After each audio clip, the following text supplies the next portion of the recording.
तो ये एसी के लिए ग्राफ है और ये डीसी के लिए ग्राफ। सबसे पहले हमें करंट की जरूरत पड़ेगी, तो करंट निकाला जाए। करंट निकालने के लिए देखिए, वेलकम एवरीवन। देखिए हम लोग एक सीरीज चला रहे हैं जो अभी क्लास 10th का बोर्ड पेपर होने वाला है बहुत जल्दी। उसी के लिए हम लोग जितने भी एक्सरसाइज के क्वेश्चन है या सैंपल पेपर के कहीं कहीं से क्वेश्चन मिल रहे हैं, उन सारे क्वेश्चन को सॉल्व कर रहे हैं। मोस्ट एक्सपेक्टेड क्वेश्चन है, इसी टाइप के क्वेश्चन आपके बोर्ड पेपर में आएंगे। तो देखिए इसमें पहला क्वेश्चन आज का क्या है। You are given following current diagram A and B. This is A and this is B from two different source. Give the following answer. 3 number का देखिए क्वेश्चन है A, B, C, that is 1, 1, 1 and 3 number question. तो इसमें सबसे पहले ये है, Identify any one source for each type of these current। पहले तो इस ग्राफ से हमें कुछ रिजल्ट निकालना होगा। देखिए इस ग्राफ को एनालाइज करने से ये पता चलेगा कि ये ग्राफ I और T के, करंट और टाइम के बीच में है। यहाँ टाइम 0 जब है तो करंट की वैल्यू मान लीजिए ये यहाँ पे कोई भी वैल्यू है, मान लीजिए लेट्स से 5 एम्पियर है। टाइम और बढ़ा, करंट की वैल्यू अभी भी 5 एम्पियर। टाइम और बढ़ा, करंट की वैल्यू अभी भी 5 ampere. It means in this graph time बढ़ता जा रहा है बट करंट की वैल्यू चेंज नहीं हो रही है। प्लस अगर इस डायरेक्शन को हम लोग पॉजिटिव ले तो करंट की डायरेक्शन भी चेंज नहीं हो रही है। तो देखिए ऐसी करंट जिसका मैग्नीट्यूड और डायरेक्शन दोनों चेंज ना हो उसको हम लोग बोलते हैं डायरेक्ट करंट। अब आते हैं ये वाले ग्राफ में। देखिए ये भी करंट और टाइम का है। यहाँ पे जैसे जैसे टाइम बढ़ता जा रहा है करंट की वैल्यू पहले बढ़ रही है, फिर उसके बाद करंट की वैल्यू घट रही है और एक टाइम के बाद 0 हो जा रही है। फिर उसके बाद करंट की वैल्यू देखिए कम हो रही है और फिर बढ़ रही है, फिर उसके बाद फिर 0 हो रही है। अगर हम लोग ऊपर वाले को पॉजिटिव लें तो 0 के नीचे वाले को हम लोगों को लेना होगा निगेटिव। तो देखिए यहाँ से लेके यहाँ तक में करंट की वैल्यू पॉजिटिव डायरेक्शन है, फिर उसके बाद इस पॉइंट से लेके इस पॉइंट तक करंट की वैल्यू रिवर्स हो गई। तो देखिए तो इन ग्राफ भी करंट की direction as well as magnitude both are changing. तो इस तरीके की करंट को हम लोग बोलते हैं अल्टरनेटिंग करंट। तो ये एसी के लिए ग्राफ है और ये डीसी के लिए ग्राफ। तो इसमें देना है पहले का answer, identify any one source for each type of this current. तो कोई एक सोर्स डीसी के लिए बता दीजिए। तो देखिए बैटरी से हमको पता है कि बैटरी से जो करंट निकलती है वो होती है डीसी। एसी देखिए हमारे घर में जो जनरेटर यूज होता है दैट इज एसी जनरेटर। तो जनरेटर से हमारे निकलती है अल्टरनेटिंग करंट एसी जनरेटर से। अब question number B, what is the frequency of current in case B. देखिए केस बी में क्योंकि ये साइकिल चल रही है, फ्रीक्वेंसी बोलते हैं number of cycle completed in 1 second. तो देखिए यहाँ से लेके यहाँ तक जब करंट यहाँ से यहाँ तक, ये इसको हम लोग बोलते हैं एक साइकिल। एक सेकंड में जितनी साइकिल बनेगी उसको हम लोग बोलते हैं frequency of the current. India में जो फ्रीक्वेंसी हम लोग अल्टरनेटिंग करंट की यूज करते हैं, हमारे घर में एसी ही यूज होता है और इंडिया में जो अल्टरनेटिंग करंट यूज होता है वो होता है 50 हर्ट्ज पर। पोटेंशियल जो होता है वो होता है हमारे घर में 220 volt. Now question number C is, use graph to write to difference between the current in two cases. इन दोनों में दो डिफरेंस बताइए, मतलब एसी और डीसी में दो डिफरेंस बताना है। तो देखिए यहाँ पे पहले वाले ग्राफ में magnitude of the current is not changing, but in second graph that is in alternating current magnitude of the current is also changing. Magnitude कभी बढ़ रहा है, फिर घट रहा है, फिर बढ़ रहा है, फिर घट रहा है। सेकंड क्या हो गया, in DC direction of the current is not changing, direction of flow of current is not changing, but in AC direction of flow of current is changing. तो ये हो गया दो basic difference in between DC and AC. देखिए third option में या तो ये करना है या तो हमें ये करना है क्योंकि लगा है और name the type of current in two cases. Name तो हम लोग पहले ही दे दिए कि पहला वाला क्या है डीसी और दूसरा वाला है AC. After what interval of time current in the case B changes the direction. कितने इंटरवल ऑफ टाइम के बाद जो बी में जो करंट है वो डायरेक्शन अपनी बदल दे रहा है। तो देखिए यहाँ से लेके यहाँ तक करंट, तो यहाँ से लेके यहाँ तक ये टोटल टाइम है टी और टी टाइम में 3 लगा है तो इतना होगा t/3, ये होगा t/3 और इतना, मतलब हर पार्ट t/3 t/3 और t/3 का होगा क्योंकि ये 3 पार्ट में बटा हुआ है। अब देखिए यहाँ से लेके यहाँ तक जो करंट है वो इस डायरेक्शन में फ्लो कर रही है।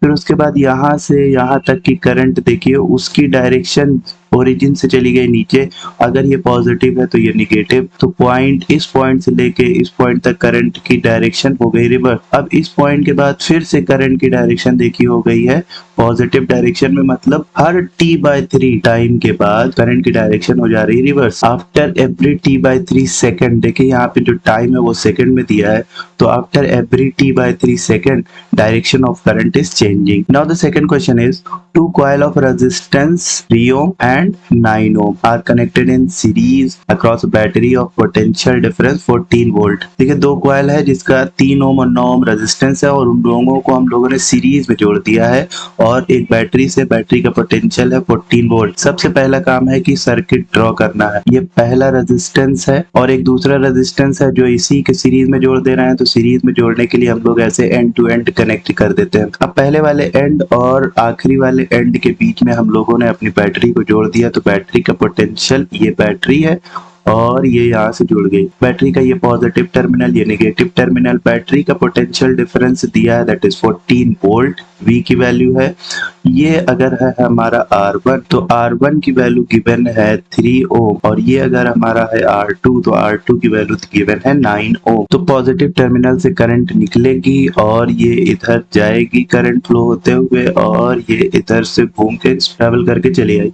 तो ये हो गया सर्किट डायग्राम, इसको बना देंगे। ये 1 नंबर का है। सेकंड क्वेश्चन ये 2 नंबर का है। ओवरऑल जो क्वेश्चन है वो 3 नंबर का है। Find the electrical energy consumed in 1 minute in each resistance. दोनों में अलग अलग निकालना है। तो देखिए इलेक्ट्रिकल एनर्जी का फॉर्मूला ई का कई फॉर्मूला होता है। एक फॉर्मूला होता है E is equal to I² RT, दूसरा फॉर्मूला होता है V² अपॉन RT और तीसरा फॉर्मूला होता है VIT। पहला फॉर्मूला लगाने के लिए हमको करंट निकालना है और उस जगह का रेजिस्टेंस। तो देखिए यहाँ पे करंट I है, तो इस जगह पर अगर हमको पहले वाले रेजिस्टेंस में अगर हमको इलेक्ट्रिकल एनर्जी निकालनी है तो उस जगह का करंट, पहले वाले का रेजिस्टेंस इनटू टाइम। दूसरा और तीसरा फॉर्मूला, इसको लगाने के लिए हमको पोटेंशियल डिफरेंस चाहिए हर अलग अलग रेजिस्टेंस में, तो इसको निकालने में एक अलग टाइम जाएगा। तो हम लोग ये और ये वाला यूज नहीं करेंगे, हम लोग यही वाला यूज करेंगे। सबसे पहले हमें करंट की जरूरत पड़ेगी, तो करंट निकाला जाए। करंट निकालने के लिए देखिए हमको पहले सर्किट का नेट रेजिस्टेंस निकालना होगा। तो देखिए सर्किट का net resistance R net is equal to होगा R1 plus R2 because they are in parallel connection. R1 की वैल्यू 3 प्लस उसकी वैल्यू 9, 9 3 12 ओम। अब इसके बाद हमको करंट निकालना है, तो करंट फ्रॉम द बैटरी ये I इज इक्वल टू होता है potential difference of the battery divided by total resistance of the circuit.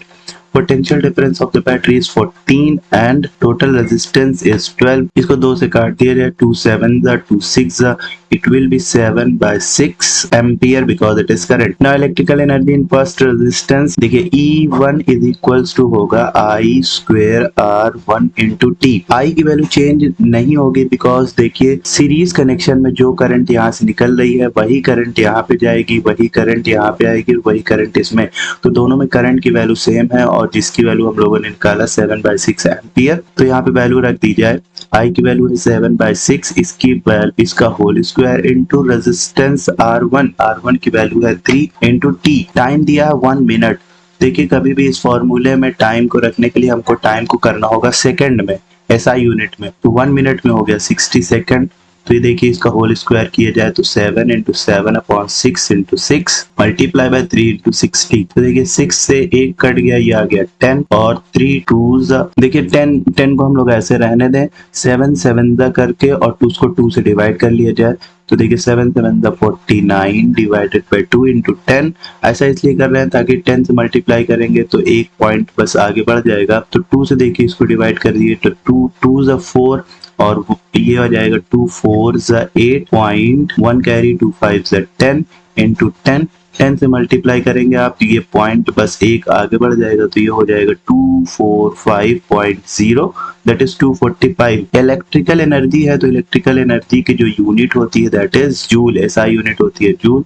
यहाँ पे लिख देंगे हम लोग E1 की वैल्यू आ गई 245 joule. Similarly electrical energy in second resistance second coil will be I² R2 into T। देखिए I² दैट इज 7/6, इसका होल स्क्वायर। करंट दोनों में सेम है। R2 की वैल्यू वहाँ पे 9 है और टाइम 1 टी की वैल्यू गिवन है 1 मिनट, तो 1 मिनट में होता है 60 सेकंड। 60 सेकंड यहाँ पे रख दिया जाए, तो देखिए इसको मल्टीप्लाई करें, 7 into 7 divided by 6 into 6 whole square है 9 इंटू 60। फिर से देखिए 6 और ये 1 था, ये हो गया 10। 3 से काट दिया जाए, 3 2 जा 6 और 3 3 जा 9। अब इसको 3 इंटू 7 मल्टीप्लाई करके 2 से डिवाइड कर दिया जाए, तो देखिए 7 7 जा 49 इंटू 3 डिवाइडेड बाय 2 इंटू 10। फिर 3 से इसको मल्टीप्लाई कर ले, 3 9 जा 27, 7 2 कैरी आ गया और 3 4 जा 12, 2 14 डिवाइडेड बाय 2 इंटू 10। अब देखिए इसको 2 से डिवाइड करेंगे तो ये आ जाएगा 2 7 जा 14 और 2 3 जा 6.1 कैरी आ गया, तो 2 5 जा 10 इंटू 10 और 10 से जब इसको डिवाइड करेंगे तो ये पॉइंट इधर चला जाएगा, ये आएगा 735 जूल इलेक्ट्रिकल एनर्जी है। तो E2 की वैल्यू आ गई 735 जूल और E1 की वैल्यू आई है 245 joule. That is the required result.